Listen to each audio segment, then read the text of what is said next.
Hello everyone, this is Nilesh Kumar Gupta and you are watching NG physics classes. पिछले turn पे मैंने आप लोगों को सेलों का श्रेणी क्रम संयोजन और सेलों का समांतर क्रम संयोजन, ये दोनों बातें आपको कराई थी और मैंने ये भी बताया था कि कौन सा संयोजन कब लाभप्रद होता है। क्लियर? श्रेणी क्रम संयोजन तब लाभप्रद था जब बाहरी प्रतिरोध का मान आंतरिक प्रतिरोध के मान से बहुत अधिक था। लेकिन अगर बाहरी प्रतिरोध का मान आंतरिक प्रतिरोध के मान से अगर बहुत कम हो जाएगा तो कौन सा संयोजन लाभप्रद होगा? समांतर क्रम संयोजन। ये बातें हम लोगों ने कल तक की थी। मैं उम्मीद करता हूँ आप सभी लोगों को ये बात क्लियर होगी। क्लियर? आगे बढ़ते हैं। इसके बाद हमारे को सवाल दे रहा है कि नहीं दे रहा? कह रहा है 5 सेलों को श्रेणी क्रम में जोड़ने पर एक बैटरी बनाई जाती है।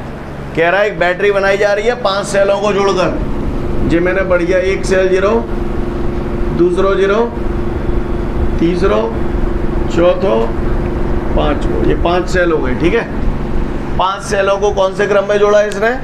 श्रेणी क्रम में जोड़ा है। और श्रेणी क्रम में जोड़ने पर एक बैटरी बनाई जाती है जिसमें प्रत्येक सेल का विद्युत वाहक बल 1.2 वोल्ट है। ये आपके नोट्सों में अवसज लिखा हुआ है ना? अवसज लिखा हुआ, प्रिंटिंग मिस्टेक है, वोल्ट है वो, 1.2 वोल्ट। कितना है प्रत्येक सेल का विद्युत वाहक बल? 1.2 वोल्ट दे रहा है वो प्रश्न में।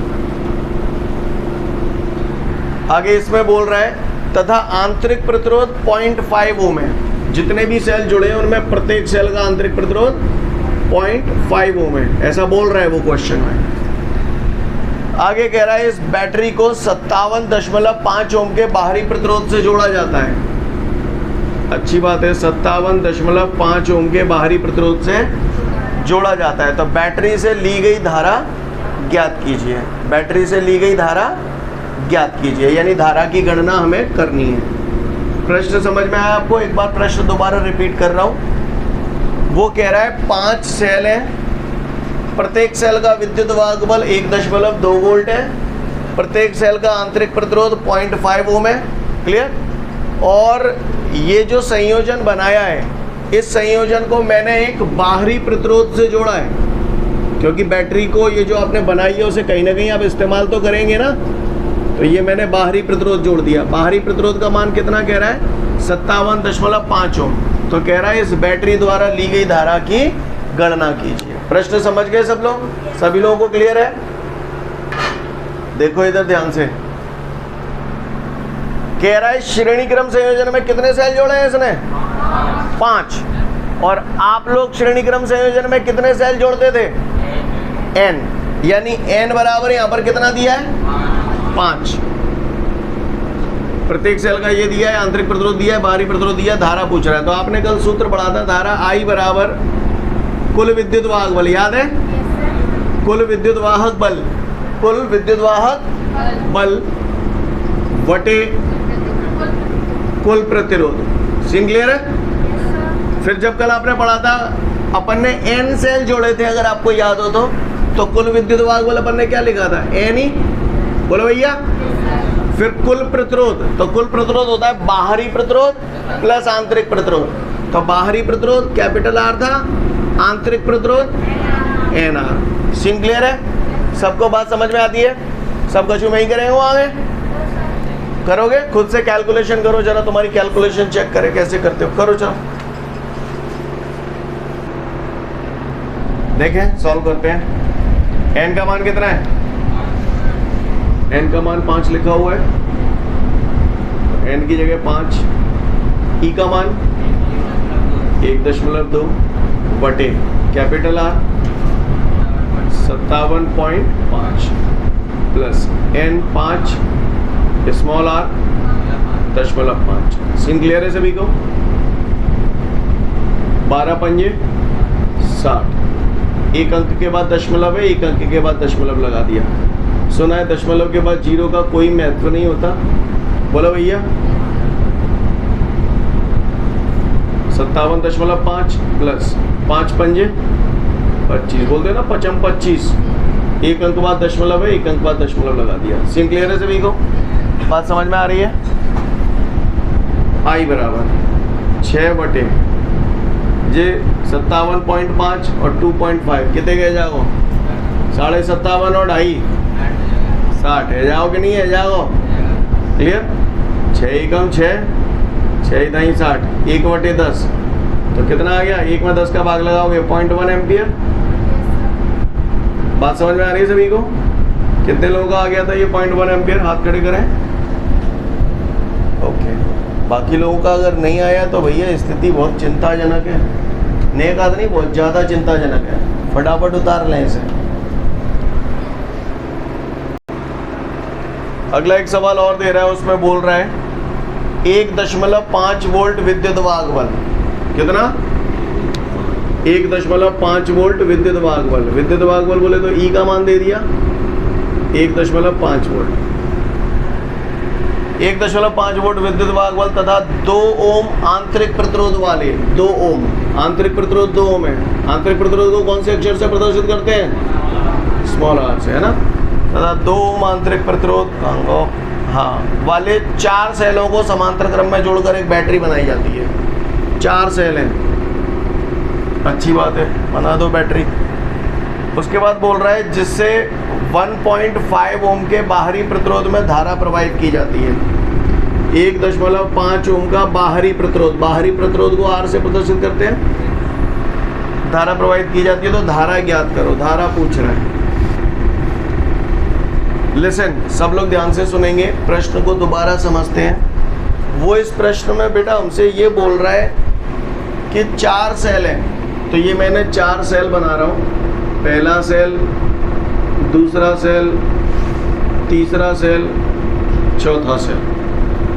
और कह रहा है इन चारों सेलों को हमने समांतर क्रम में जोड़ा है। तो समांतर क्रम में अपन ऐसे ही जोड़ देते, अगर आपको याद हो तो बोलो भैया। सही बोल रहा हूँ? याद है? जब कल आपको समांतर क्रम संयोजन पढ़ाया गया था, आपको याद है समांतर क्रम संयोजन में आपने कितने सेल जोड़े थे? m सेल जोड़े थे। तो ये m का मान कितना हो गया यहाँ पर? 4। क्लियर? 4 सेलों को जोड़ रहा है ना वो, तो m की जगह 4। कह रहा है प्रत्येक सेल का विद्युत वाहक बल 1.5 वोल्ट है, प्रत्येक सेल का आंतरिक प्रतिरोध 2 ओम है, और इसे 1.5 ओम के बाहरी प्रतिरोध, तो ये बाहरी प्रतिरोध हो गया। बोलो भैया, सही जा रहा हूँ मैं?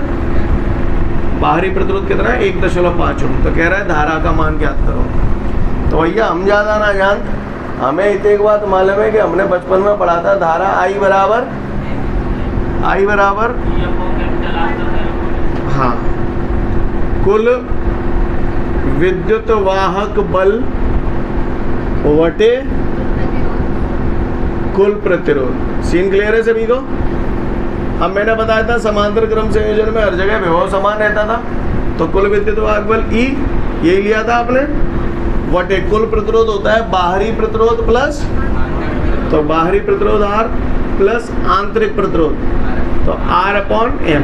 सीन क्लियर है भैया सभी को? बात समझ में आती है? आप कर दो। अब क्या है? E का मान कितना है? 1.5 वटे कैपिटल R 1.5 है, स्मॉल r 2 है, m कितने गए? आगे मैं नहीं करूंगा, आप स्वयं करो। चलो करो कैलकुलेशन। चलिए देखिए इसे, 2 एकम 2, 2 दूनी 4, तो इसे ऐसे लिख लो 1.5 वटे 1/2 को 0.5 लिख सकता हूँ। तो देखो 1.5 तो ये ही है प्लस 0.5। कहानी समझ में आ रही है सभी को? काहुए को परेशानी? तो अब यह चमका दो। I बराबर 1.5 वटे 1.5 में 0.5 जोड़ूंगा तो कितना हो जाएगा? तो किसी को दशमलव के जोड़ घटाने करने में परेशानी तो नहीं है? कोई तो बताए। बैच के बाद मिल लियो होते हैं ना, जिस किसी को भी परेशानी है मैं सिखाऊंगा। ठीक है, लो यार, एक चीज़ को कोई टेंशन ना ले, चिंता मत करो। दशमलव हटेगा तो 0 बढ़ेगी, दशमलव के बाद 1 अंक है तो 1 0 बढ़ जाएगी। ऐसे करते हैं 5 तिया बोलो 5 चौक, हाँ तो क्या आएगा 3/4। या तो ऐसे लिखा रहने दो या फिर भाग दे दो। 4 एकम जहाँ मैं ना जा रहा हूँ तो दशमलव लगा दूँ, 0 बढ़ा दूँ, क्या बेच जाओ? 4 सत्ते बच्चे 2, दशमलव लोगों फिर 0 बढ़ जाएगी तो 4 पंजे, फिर कितने आ गई थे? आइए 10.75 एम्पियर। सीन क्लियर है सभी को? फटाफट इसे नोट डाउन कर लो जिन्होंने नहीं किया था। इसके बाद अगला क्वेश्चन जो हम लोगों को दिया है बेटा, वो बोल रहा है जाड़ों की अपेक्षा गर्मियों में कार का इंजन चालू करना आसान होता है, क्यों? ऐसा पूछ रहा है हमसे, है ना। जाड़ों की बजाय गर्मियों में कार का इंजन चालू करना स्टार्ट होता है, आसान होता है, तो क्यों? ऐसा पूछ रहा है हमसे। जाड़े समझते हो? जाड़े क्या? ठंड, सर्दियाँ, है ना। अब वो कह रहा है सर्दियों के बजाय गर्मियों में कार का इंजन आसानी से स्टार्ट हो जाता है, तो पूछ रहा है ऐसा क्यों होता है। तो भैया ऐसा क्यों होता है समझने की कोशिश करिएगा। जाड़ों की बजाय गर्मियों में तापमान क्या हो जाता है? बढ़ जाता है। सही बोल रहा हूँ? जाड़ों की बजाय गर्मियों में तापमान बढ़ जाता है, यानी तापमान बढ़ जाता है, टेम्परेचर बढ़ जाता है। सीन क्लियर है? समझ में आ रही बात? अब तापमान तो गया, तेल लेने पहले मुझे ये बताओ, जब गर्मियां पड़ रही हैं और आप कार का इंजन स्टार्ट करते हो, तो सबसे पहले तो ये बताओ कार का इंजन स्टार्ट करने के लिए जिम्मेदार कौन होता है? कार में ऐसी कौन सी चीज़ होती है जिसकी वजह से कार का इंजन स्टार्ट होता है? नहीं, चाबी तो है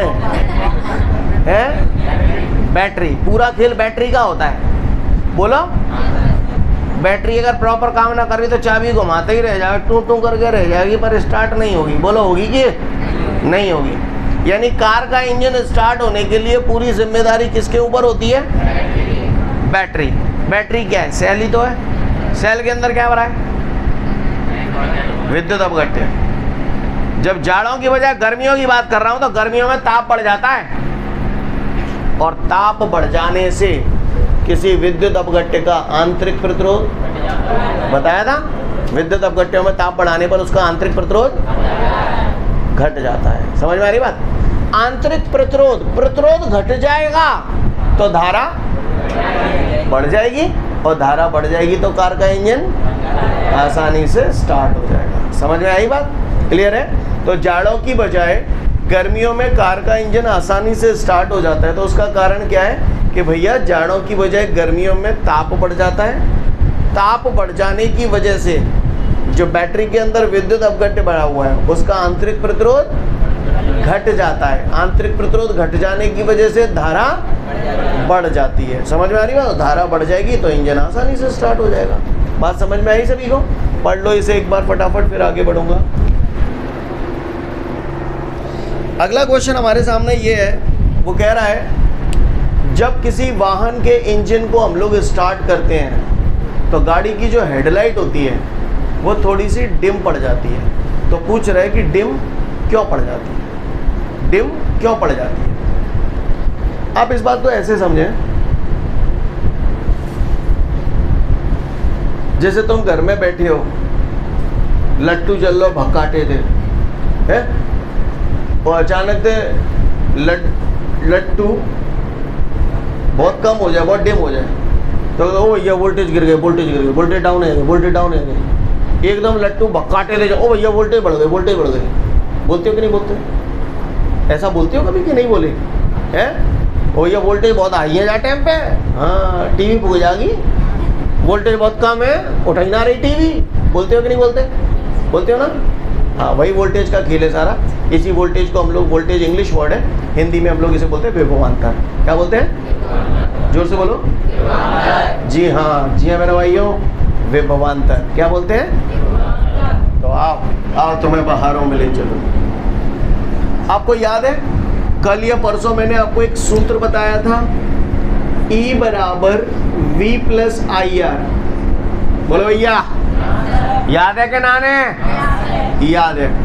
जब IR है जालंग ले आऊंगा तो E माइनस IR बराबर V। बोलो भैया, तो फाइनली इसको इधर लिख दिया, इसको इधर लिख दिया, V बराबर E माइनस IR। स्टेप समझ में आ रहे हैं सभी को? किसी को कोई तकलीफ तो नहीं है? सबको बात समझ में आ रही है प्रॉपर? ठीक है। अब आप गौर से देखिएगा, पहले मैं क्वेश्चन नहीं समझा रहा हूं, पहले कोई जनरल बातें कर रहा हूं। आप मुझे ये बताइए, जब किसी वाहन के इंजन को हम लोग स्टार्ट करते हैं तो गाड़ी की जो हेडलाइट होती है वो थोड़ी सी डिम पड़ जाती है। तो पूछ रहे हैं कि सिंपल सी बात है, इससे नहीं बता पाओगे आप, ऐसे बता पाओगे। ऐसे बताओ, x बराबर 100 माइनस 2 इंटू 3, मुझे बता सकते हो x का मान कितना आएगा? 94 आओ, 94 आओ, क्योंकि 2 तिया 6 और 100 में थे 6 गई तो 94। बात समझ में आई?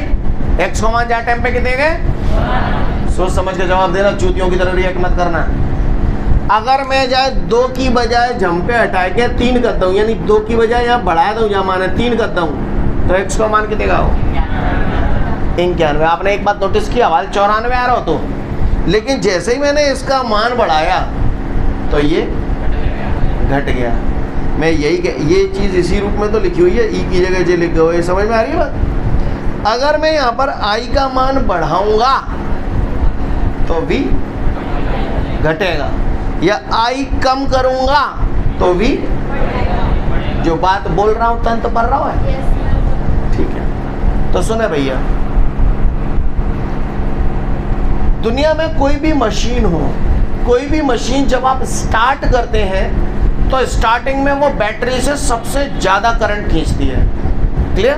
पल भर के लिए ज़्यादा करंट खींचती है और थोड़ी देर के बाद उस करंट का अमाउंट कम हो जाता है, क्लियर? ये हर मशीन में होता है। ऐसा क्यों होता है, इस बात को मैं आगे आने वाले चैप्टरों में बताऊंगा, क्लियर है? समझ में आ रही है बात? वहाँ पर स्टार्टर पढ़ाऊंगा आपको, स्टार्टर लगता है ना मोटर स्टार्ट करने के लिए, वहाँ बताऊंगा। फिलहाल ये बात आप अपने दिमाग में उतार लें, किसी भी मशीन को, किसी भी विद्युत संयंत्र को जब भी आप स्टार्ट करते हैं, शुरू करते हैं, तो स्टार्टिंग में वो सबसे ज़्यादा करंट खींचता है, उसके बाद कम करंट खींचता है, क्लियर? हर मशीन ऐसा ही करती है। अब आ जाओ इधर, वो कह रहा है जब हम किसी गाड़ी के इंजन को स्टार्ट करते हैं तो उसकी हेडलाइट डिम पड़ जाती है, तो क्यों पड़ जाती है? तो कारण सुने, जब आप गाड़ी के इंजन को स्टार्ट करते हैं तो वहाँ पर क्या होता है, बैटरी से अत्यधिक धारा खींची जाती है, यानी बैटरी से ली जाने वाली धारा का मान बढ़ जाता है। तो जब बैटरी से ली जाने वाली धारा का मान बढ़ रहा है तो बैटरी के सिरों पर विभवांतर कम हो जाएगा, और बैटरी के सिरों पर विभवांतर अगर कम हो जाएगा तो बाकी हेडलाइट डिम बच जाएगी। नहीं आई मेरी बात समझ? सीन क्लियर है? यानी क्या होता है, जब हम किसी भी गाड़ी के इंजन को स्टार्ट करते हैं तो बैटरी द्वारा अत्यधिक धारा खींची जाती है, और धारा अधिक खींचने से बैटरी के सिरों पर विभवांतर कम हो जाता है, जिसकी वजह से हेडलाइट डिम पड़ जाती है। तुमने देखा होगा, बांट समझते हो? बांट कौन से? तौलवे वाले नहीं, भैंसन वाले। बांट, भैंस को बांट करते हैं, काय पे करते हैं? हीटर चल रहा दंदना के, बोलो।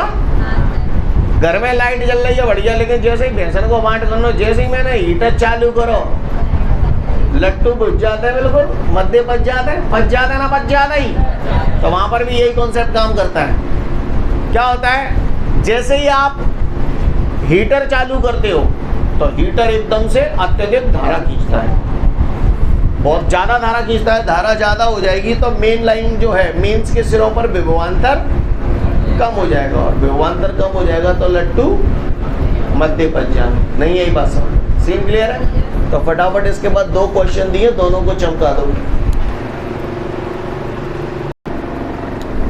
अगला मुझसे पूछ रहा है, प्रमाणिक प्रतिरोधक तार किस पदार्थ के बनाए जाते हैं? याद करना पड़ेगा ये आंसर आपको। प्रमाणिक प्रतिरोधक तार, एक बार बताओ, ये प्रमाणिक वर्ड का मतलब समझते हो? जैसे तुम्हारे 10वीं की मार्कशीट, वो क्या है? प्रमाण है। वो इस बात को प्रमाणित करता है कि हाँ आप 10th क्लास पास कर चुके हो। सही बोल रहा हूँ ना? इसी तरीके से पांट क्या है? प्रमाणित चीज़ है, गवर्नमेंट द्वारा डिसाइडेड है। जब आलू लेवे जाते हो और वो तराजू में बांट की बजाय पत्थर धर देते हो तो तुम्हारा मुँह अल्टेड़ो हो जाते हैं, क्योंकि तुम्हें मालूम है बैंड बजाओ जाओ हमारी 50-100 ग्राम की। सही बोल रहा हूँ ना? बोलो, क्लियर है? तो वहाँ पर हम क्या पसंद करते हैं उस सब्जी वाले से कि भैया पत्थर वत्थर नहीं धरे, कहाँ धरे? बांट, क्योंकि बांट एक प्रमाणित चीज़ है, आप उस पर भरोसा कर सकते हैं। जो बात बोल रहा हूँ आपको समझ में आ रही है? अच्छी बात है। अब वो ये कह रहा है कि प्रमाणिक प्रतिरोधक तार किस पदार्थ के बनाए जाते हैं। समझो, आपने कुछ दिनों पहले मीटर सेतु पढ़ा था, याद है? मीटर सेतु की सहायता से आप किसी तार का प्रतिरोध और विशिष्ट प्रतिरोध ज्ञात करते थे, तो वहां पर एक तार लगाते थे, काय का बना होता था? हाँ, कॉन्स्टेंटाइन का या फिर मैग्नेट का। ये प्रमाणिक तार कहलाते हैं। क्लियर? क्यों कहलाते हैं? क्योंकि इनका विशिष्ट प्रतिरोध बहुत अधिक होता है, इनका विशिष्ट प्रतिरोध बहुत अधिक होता है, और प्रतिरोध ताप गुणांक को अपन लोग अल्फा से प्रदर्शित करते थे, वो बहुत कम होता है। लेकिन ध्यान से सुनना, कोई पूछे प्रमाणिक प्रतिरोधक तार किस पदार्थ के बनाए जाते हैं, तो ये तो आप पहले से जानते हो, प्रमाणिक प्रतिरोधक तार कॉन्स्टेंटाइन अथवा मैग्नीन मिश्र धातु के बनाए जाते हैं। लेकिन अगर वो पूछे कि इसी पदार्थ के क्यों बनाए जाते हैं, तो बोलना इस वजह से बनाई जाती है क्योंकि इनका विशिष्ट प्रतिरोध बहुत अधिक होता है और प्रतिरोध ताप गुणांक बहुत कम होता है। क्लियर? या किसी ने पूछा प्रमाणिक प्रतिरोधक तार की क्या विशेषता होनी चाहिए, तो भैया उसका विशिष्ट प्रतिरोध बहुत अधिक होना चाहिए और प्रतिरोध ताप गुणांक बहुत कम होना चाहिए। पढ़ लो, वही लिखा हुआ है इसमें। इसके बाद जो नोट दे रहा है वो भी आपको मालूम है, आप लोगों के घरों में लाइन आती है खंबे से, है? खंबे से जो लाइन आती है, हमारे घरों में जो सप्लाई होती है, तो हमारे घरों में बहने वाली जो धारा होती है वो 5 एम्पियर की होती है। पता होना चाहिए सभी को, कितने एम्पियर की होती है? 5 एम्पियर की। वोल्टेज कितना होता है? 220 वोल्ट। क्लियर? घरों में बहने वाली धारा 5 एम्पियर की होती है, घरों में जो वोल्टेज होता है वो 220 वोल्ट होता है। हालांकि बड़े बड़े उद्योगों में ये चीज़ें बदल जाती हैं, लेकिन हमारे घरेलू पर्पज़ से हम लोग जो यूज़ करते हैं सभी के लिए, है ना, घरों में बहने वाली धारा 5 एम्पियर की होती है और विभव कितना होता है? 220 वोल्ट। इसके अलावा हमारे घरों में जितने भी विद्युत संयंत्र लगे होते हैं, जैसे कूलर, पंखा, टीवी, हीटर, फ्रिज, है ना, जितने भी विद्युत संयंत्र हम लोग घरों में लगाते हैं, अगर वो पूछे कि कौन से क्रम में लगाते हैं, तो बोलना समांतर क्रम में लगाते हैं। कौन से क्रम में लगाते हैं? समांतर क्रम में लगाते हैं। क्योंकि अगर ये संयंत्र श्रेणी क्रम में अगर जुड़े होंगे, तो अगर एक खराब हो तो सबके सब खराब हो जाएंगे, है ना। इसलिए हम उन्हें कौन से क्रम में जोड़ते हैं? समांतर क्रम में जोड़ते हैं। क्लियर? तो कोई भी पूछे हमारे घरों में जितने भी विद्युत संयंत्र लगे होते हैं वो कौन से क्रम में लगे होते हैं? समांतर क्रम। हमारे घरों में बहने वाली धारा कितनी होती है और वोल्टेज कितना होता है? 220 वोल्ट। वही चीज़ इस नोट में लिखी हुई है, पढ़ लो। अगला क्वेश्चन है हम लोग के सामने जो है वो कह रहा है विभव प्रवणता से आप क्या समझते हैं। तो समझते हैं भैया, विभव प्रवणता से हम लोग क्या समझते हैं। ध्यान से सुनिएगा और आदत भी डाल लीजिए। अब आप लोग जहां पर भी वर्ड प्रवणता आ जाए, प्रवणता, वहां दूरी का भाग लग जाता है। शायद आप लोगों ने पढ़ा हो, 11th में पढ़ा है कि 11th पढ़ी है आप लोगों ने? कितने लोगों ने पढ़ी है यहाँ पर 11th? 1 2 3। जिन लोगों ने 11th पढ़ी है पहले उनको समझा रहा हूँ। वेग प्रवणता 11th में पढ़ी होगी। वेग प्रवणता का सूत्र होता था dv/dx, याद हो तो। वेग प्रवणता, तो वेग में दूरी का भाग लग गया। क्लियर? 11th में आपने पढ़ा था ताप प्रवणता, तो ताप में दूरी का भाग लग जाता था, याद हो तो। क्लियर? यानी जहाँ पर भी वर्ड प्रवणता आता है वहाँ पर दूरी का भाग लग जाता है। क्लियर? काय का भाग लग जाता है? दूरी का भाग लग जाता है। अब यहाँ पर विभव प्रवणता, विभव प्रवणता को समझने के लिए हमें दुनिया भर की कहानी समझनी पड़ेगी, तो ध्यान से सुनना है क्योंकि ये पूरा चैप्टर इसी पे बेस्ड है। ध्यान से सुनिएगा। एक यंत्र होता है जिसका नाम है विभव मापी। क्या? हाँ, विभव मापी एक यंत्र है जिसके जरिए हम किसी सेल का विद्युत वाहक बल ज्ञात कर सकते हैं। इसके ज़रिए हम किसी सेल का आंतरिक प्रतिरोध ज्ञात कर सकते हैं। इससे हम लोग दो सेलों के विद्युत वाहक बलों की तुलना कर सकते हैं। मतलब बहुत सारे काम हम इससे कर सकते हैं। वो यंत्र कैसा होता है उसको आप देख लें। विभव मापी एक यंत्र है जिसमें ये क्या लगा है आप बताओ? बैटरी। क्लियर? ये बैटरी लगी हुई है। ये क्या लगा हुआ है बताओ? कुंजी। ये आपने पहली बार देखा होगा, है ना। इसको बोलते हैं रियोस्टेट। क्या बोलते हैं? आप लोग लिख लेना इसे पूरा, इसका नाम इसको बोलते हैं रियोस्टेट, और हिंदी में हम लोग इसे बोलते हैं परिवर्ती प्रतिरोध। क्या बोलते हैं? लिख लो इसको, ये नोट्सों में नहीं लिखा होगा। क्लियर? रियोस्टेट, रियोस्टेट का मतलब परिवर्ती प्रतिरोध, यानी ऐसा प्रतिरोध जिसके मान को घटाया या बढ़ाया जा सकता है, रियोस्टेट।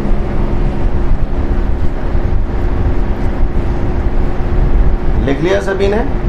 रियोस्टेट, रियोस्टेट बोले तो परिवर्ती प्रतिरोध। परिवर्ती प्रतिरोध को बनाने के दो संकेत होते हैं, दोनों संकेत भी बता रहा हूँ, देख लो इधर। इसको परिवर्ती प्रतिरोध को प्रदर्शित करने के दो तरीके होते हैं। पहला तरीका, ये मैंने सिंपल प्रतिरोध बना दिया और यहाँ से ऐसे बना दिया, तो इसको रियोस्टेट कहते हैं। या तो ऐसे बना दो, नहीं तो एक और तरीका भी है। दूसरा तरीका ऐसे है कि सिंपल प्रतिरोध बना दो और ऐसे तीर लगा दो, तो ये भी रियोस्टेट ही कहलाता है। समझ में आ रही है बात? चाहे आप ऐसे प्रदर्शित कर दो, चाहे आप ऐसे प्रदर्शित कर दो। मैंने कौन सा वाला तरीका यूज़ किया? ये वाला। क्लियर? अगर मैं इस चित्र को ऐसे बनाना चाहूँ तो ऐसे भी बना सकता हूँ, ये भी 100% करेक्ट है। क्लियर? वैसे यही ज़्यादा सरल लगेगा आपको। क्लियर है? समझ में आ रही है बात? क्लियर है? ओके, तो चाहे ऐसे बना दो, चाहे ये वाला बना दो। आपके नोट्सों में शायद ऐसा नहीं बना होगा तो ऐसा बना होगा, ये वाला। कोई भी बना सकते हैं, मैंने दोनों बातें आपको बता दी। क्लियर है बॉस? दोनों बातें इसलिए बताई हैं कि कल को आप अलग अलग किताबें देखेंगे, किसी में कुछ दिखेगा, किसी में कुछ दिखेगा, तो आप घबरा मत जाना। बात समझ में आ रही है सभी को? तो ये चीज़ क्या है? रियोस्टेट। रियोस्टेट का मतलब परिवर्ती प्रतिरोध, यानी ऐसा प्रतिरोध जिसके मान को घटाया या बढ़ाया जा सकता है। परिवर्ती लिखा है, परिवर्ती वर्ड का मतलब ही होता है बदलने वाला। सही बोल रहा हूँ ना? परिवर्ती वर्ड का मतलब ही होता है बदलने वाला। सीन क्लियर है सभी को? तो परिवर्ती प्रतिरोध यानी ऐसा प्रतिरोध जिसके मान को घटाया या बढ़ाया जा सकता है। बात समझ में आ रही है इतनी? लिसन, बात समझ में आ रही है सभी को? ये क्या है? बैटरी, कुंजी, परिवर्ती प्रतिरोध। ऐसे याद कर लो, बकरी, बकरी, तो आपको क्रम याद हो जाएगा, पहले बैटरी, फिर कुंजी, फिर परिवर्ती प्रतिरोध। सीन क्लियर है? यहाँ पर ये जो लगा हुआ है, ये जो लगा हुआ है, ये एक तार है, इसको मैंने नाम दे दिया AB। ये जो तार होता है ये या तो कांस्टेंटिन अथवा मैग्नीन मिश्र धातु का होता है, जैसा कि आपने मीटर सेतु में भी देखा था, राइट? वही तार यहाँ पर भी यूज किया जाता है। क्लियर? काय का तार होता है ये? हाँ जी, कांस्टेंटिन अथवा मैग्नीन मिश्र धातु का। मैं यहाँ लिख देता हूँ, या तो ये वायर कांस्टेंटिन, कांस्टेंटिन अथवा मैग्नीन मिश्र धातु का होता है। सीन क्लियर है सभी को? बात समझ में आ रही है? कोई दिक्कत? आगे बढ़ो। काय का वायर होता है? कांस्टेंटिन अथवा मैग्नीन मिश्र धातु का तार होता है। ये मैंने जो चित्र बनाया है ये विभव मापी का चित्र है। काय का चित्र है? विभव मापी का। ठीक है? विभव मापी में ये जो है इसको बोलते हैं प्राथमिक परिपथ। क्या बोलते हैं? प्राथमिक परिपथ। अब इस विभव मापी से हम किसी सेल का विद्युत वाहक बल भी ज्ञात कर सकते हैं। तो जिस सेल का विद्युत वाहक बल हमें ज्ञात करना होता है उसे हम यहाँ पर जोड़ देते हैं। यानी हर, ये मैंने धारा मापी लगा दी है, इसको क्या बोलते हैं बता सकते हो? जॉकी। इसको सरकाते हैं इसके ऊपर, वही मीटर सेतु जैसा खेल है पूरा। समझ में आ रही है मेरी बात? जिन चीज विभव मापी के द्वारा जिन चीजों के मान हमें ज्ञात करने होते हैं उन सभी चीजों को हम लोग द्वितीयक परिपथ में जोड़ते हैं। काय में जोड़ते हैं? तो ये जो मैंने यहाँ पर नीचे आइटम जितना भी जोड़ा है उसे हम लोग क्या बोलते हैं? द्वितीयक परिपथ। द्वितीयक परिपथ में हर उस चीज को जोड़ा जाता है जिनके मान हमें ज्ञात करने होते हैं। क्लियर है? ये मैं जैसे जैसे आगे बढ़ाऊंगा आपको ऑटोमेटिकली क्लियर हो जाएगा द्वितीयक परिपथ क्या होता है। फिलहाल मैंने ये मोटा तरीका आपको समझाया, याद रहेगा? बकरी, तो इससे याद आ जाएगा क्योंकि कल पूरा यही काम चलेगा। समझ में आ रही बात? ये विभव मापी का प्राथमिक परिपथ है, ये द्वितीयक परिपथ है। लेकिन फिलहाल मेरे सामने मुद्दा ये है, वो मुझसे ये पूछ रहा है विभव प्रवणता से आप क्या समझते हैं? इस प्रश्न का जवाब देना है मुझे, है ना? क्या किस प्रश्न का जवाब देना है? विभव प्रवणता से आप क्या समझते हैं? तो समझते हैं हम लोग विभव प्रवणता होती क्या है। ध्यान दीजिएगा सभी लोग, ठीक है? सभी लोग ध्यान से ऑन द बोर्ड देखेंगे विभव प्रवणता होती क्या है। तो गौर से देखें आप लोग,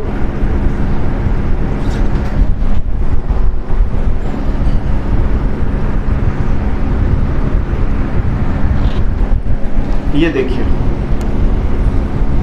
यही चित्र बनाया था मैंने अभी। ये AB तार है ना। लिसन, ये धारा, ये धन सिरा है बैटरी का, ये ऋण सिरा है, तो धारा धन से ऋण की ओर बहती है, तो धारा ऐसे बहेगी। बोलो भैया बहेगी नहीं बहेगी? तो बताओ धारा A से B की ओर बह रही है या B से A की ओर बह रही है? मतलब ए है। और मैंने सुना है धारा का प्रवाह सदैव कौन से विभव से कौन से विभव की ओर होता है? उच्च विभव से निम्न विभव की ओर। कई बार बता चुका हूँ, चैप्टर 2 में स्टार्टिंग में बता दिया था, धारा का प्रवाह सदैव उच्च विभव से। तो उच्च विभव कौन से बिंदु को होगा? A को या B को? A को, यानी ये उच्च विभव पर है और ये लुच्च विभव पर है। बोलो भैया, तो ये उच्च विभव हो गया, ये निम्न विभव हो गया। समझ गए? अच्छा, अब अगर मैं न्यो चले हूँ तो विभव में बढ़ोतरी होगी या विभव में गिरावट आ गई? गिरावट आ गई। तो 1 मीटर लंबाई चलने पर विभव में जितनी गिरावट आती है उसे विभव प्रवणता कहते हैं। लिसन, सुनना ध्यान से।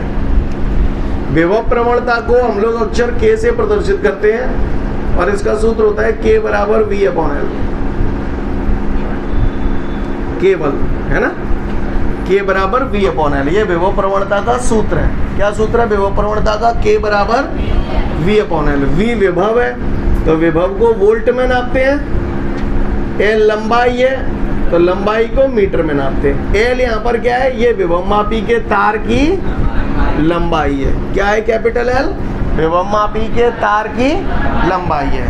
परिभाषा अपन ने अच्छे इनकी बना दी, जो की बना दो। किसी भी परिभाषा को बनाने के लिए चीजों को 1 मान लिया करते हैं। तो L बराबर 1 मीटर दे देंगे, तो K बराबर तिहाई कितने गए जाएगी? V/1। तो वटे को हिंदी में क्या बोलते हैं? प्रति। लंबाई कितने गए? 1 मीटर लंबाई को एकांक लंबाई बोल दूं? प्रति एकांक लंबाई में, यानी प्रति 1 मीटर चलने पर, हर एक 1 मीटर चलने पर विभव में जो गिरावट आती है उसी को विभव प्रवणता कहते हैं। दोबारा बोल रहा हूँ, प्रति, उंगैया देखो, प्रति, वटे माने प्रति, प्रति एकांक लंबाई में विभव में जो गिरावट आती है उसे विभव प्रवणता कहते हैं। इसे अक्षर K से प्रदर्शित करते हैं। कैसे प्रदर्शित करते हैं? K से प्रदर्शित करते हैं। इसका मात्रक वोल्ट प्रति मीटर होता है। क्लियर? ये एक सदिश राशि होती है। याद है विभव प्रवणता E बराबर -dV/dx वहां पढ़ा था, और इसकी दिशा निम्न विभव से उच्च विभव की ओर होती है। बताया था ये बात? पढ़ लो फटाफट, विभव प्रवणता समझ जाओगे आप लोग। ओके, आज के लिए पर्याप्त है, कल फिर मिलते हैं। Thank you everyone, have a great day to all of you guys. जय हिंद।